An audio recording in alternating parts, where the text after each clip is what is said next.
Gaps in implementation, evolving political climates, and systemic vulnerabilities remind us that the war against corruption is far from over. Iyan ang pahayag ni Pangulong Bongbong Marcos sa 5th State Conference ng United Nations Convention Against Corruption, Implementation and Review sa Malacanang. Ayon sa Pangulo, hindi dapat tungkol lamang sa mga polisiya at batas ng paglaban ng korupsyon. Kailangang magsimula ito mismo sa mga tao. We must shift away from merely enforcing compliance with laws, rules, and regulations to steering our people towards the practice of integrity in their daily lives. Integrity that is rooted in katapatan, malasakit, pakikipagkapwa, and bayanihan. Kaya naman inilatag din ng Pangulo ang ginagawa ng pamahalaan para masugpo ang korupsyon. Una riyan ang digitalization dahil mas madali raw na maging transparent dito. Bagay na isa rin sa mga pinagsisikapan umano ng pamahalaan. Through the Electronic Freedom of Information platform, citizens now have avenues to exercise their right to vital government information. Our national budget, which is detailed to the project level, is published online, allowing our people to know how much and for what public funds are being spent on. The new Government Procurement Act also includes measures that ensure the accessibility of procurement processes and contract implementation information to engage observers and civil society organizations in procurement and make all procurement-related conferences available for public viewing. Kasabay niyan, dumistansya na ang palasyo sa impeachment complaint laban kay Vice President Sara Duterte Carpio. Giit din ni Executive Secretary Lucas Bersamin, walang kaugnayan ang Office of the President dito. The statement of the President is unambiguous na wala kaming kinalaman dyan. And we are not going to encourage that. The President has been very clear about his position on this. What the House of Representatives is saying is we let the process flow.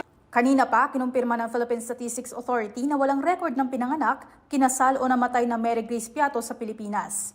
Si Mary Grace Piatos ang sinasabing nakapirma sa mga resibong pinaggagastusan umano ng confidential funds ng Office of the Vice President.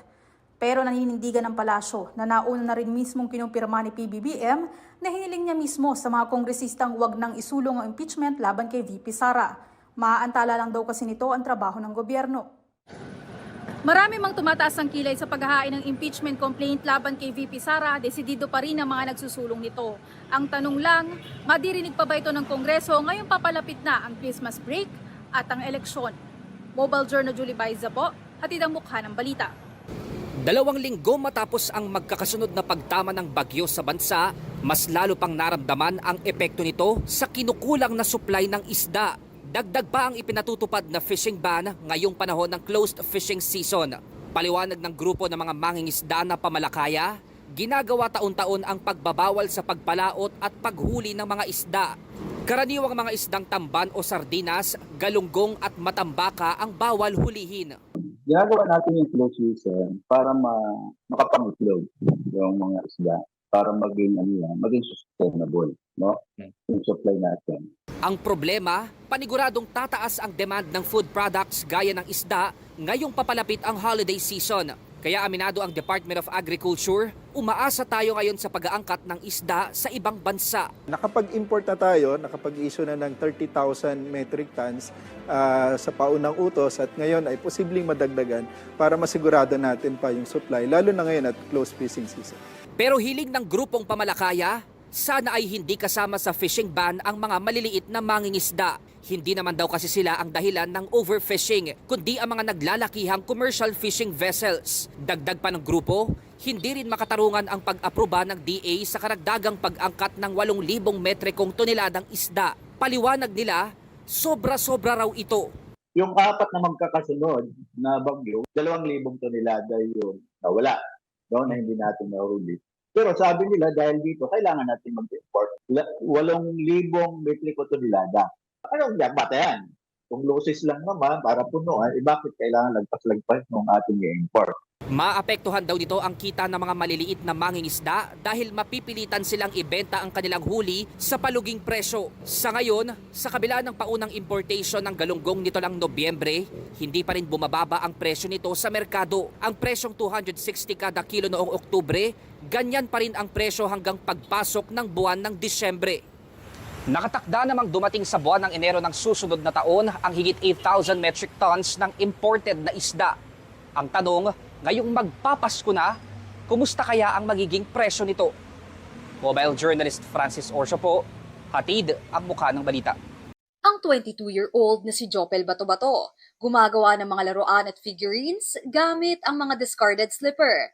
8 years old pa lang daw siya nagsimula sa ganito. Inspirasyon daw niya ang pangarap niya noon na magkaroon ng laruan na hindi niya mabili-bili noong bata pa siya.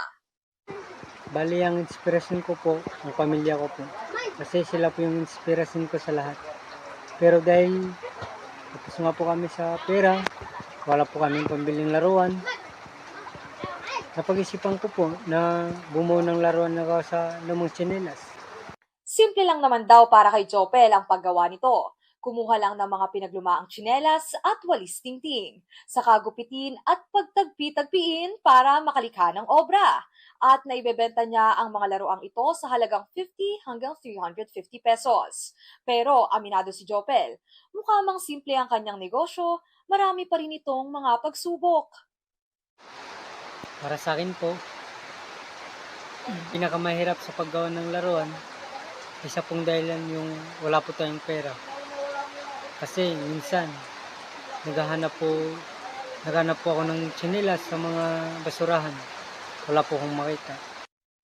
Buti, nakuha ni Jopel ang atensyon ng isa pang mangyan, ang vlogger na si Ken P. Red o mas kilala bilang The Good Mangyan.